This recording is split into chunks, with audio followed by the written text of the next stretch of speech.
The rain tapped against the window of the expensive cafe. I sat there, looking at my reflection in the glass. I looked perfect. My hair was neat, and my diamond bracelet was shining under the bright lights. To me, looking rich was the most important thing in the world. I loved the way people looked at us when we entered a room. "Sonia, are you listening to me?" Julian asked. I turned to look at him. Julian was a kind man with a warm smile, but today he looked very tired. His eyes were red, and his expensive suit was a little wrinkled. He didn't look like the powerful businessman I fell in love with. "I have some bad news," Julian said softly. He took my hand, but his palm felt cold. "My company is having a lot of trouble. The market crashed, and I've lost almost all my money. I had to let my employees go today." I felt a knot in my stomach. But what about our trip to Paris? What about the new car? Julian shook his head sadly. "We can't think about that now. We need to sell this penthouse and move to a small apartment across town. We have to save every penny just to buy groceries." I pulled my hand away as if his touch burned me. A small apartment? No designer clothes? No fancy dinners? That was not the life I wanted. "I can't live like that, Julian," I said, my voice becoming sharp. "I am a woman who deserves luxury. I don't want to spend my youth being poor and stressed with you." Julian looked shocked. "But Sonia, we've been together for 2 years. I thought you loved me for who I am, not for my bank account." "Love doesn't pay for diamonds, Julian," I replied coldly. I stood up, took my designer bags, and walked out of the cafe. I didn't even look back to see him sitting there, broken and alone in the shadows. For the next 3 years, my life was a struggle. I tried to find another rich man, but it wasn't easy.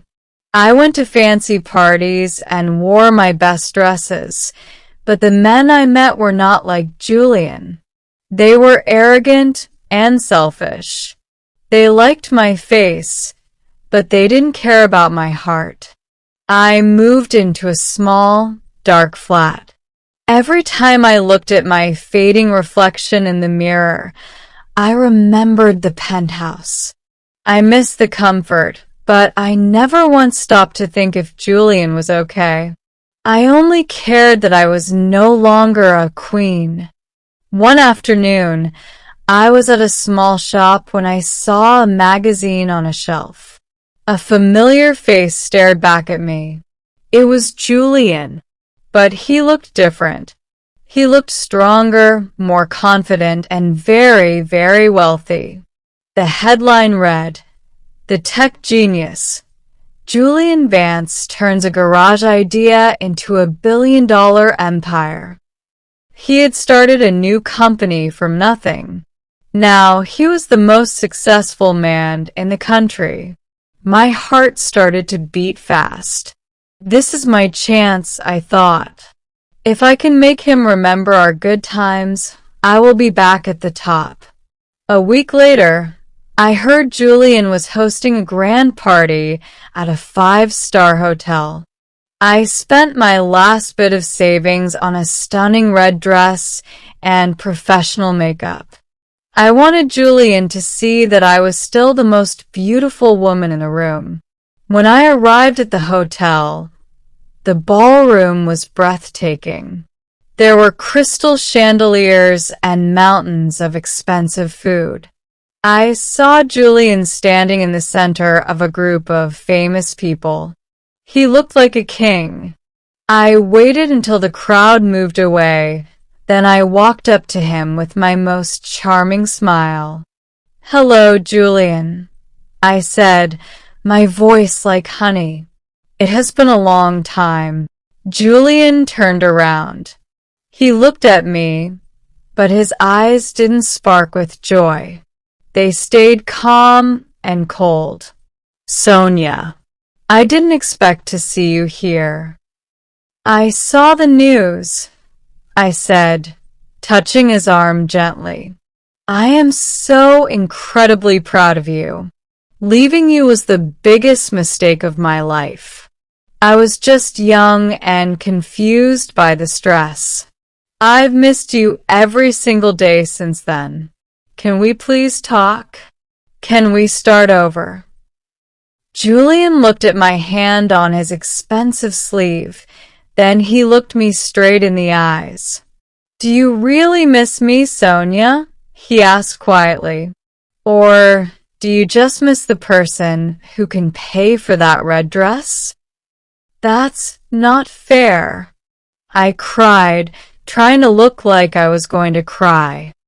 "I realize that you are the only man for me.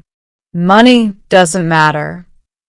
Julian reached into his pocket and pulled out a small, old, rusty key.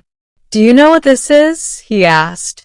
"This is the key to the tiny, cold garage where I lived for a year after you left. I stayed there because I had no money for rent. I worked 20 hours a day. Sometimes I didn't even have money for bread." He paused, looking around the beautiful room. But I wasn't alone. A few friends stayed with me. They helped me build my servers. They brought me coffee when I was tired. They believed in me when I had nothing. You ran away the moment the money disappeared." He put the key back in his pocket. "I don't want a partner who only loves me when the sun is shining," Julian said firmly. "I want someone who stays through the storm." Just then, a woman walked toward us. She wasn't wearing $1 million in diamonds, but she had a kind, honest face. Julian's expression changed instantly. He gave her a real, happy smile and took her hand. "This is Maya," Julian said to me. "She was my lead programmer when I was broke. She is the person I am going to spend the rest of my life with.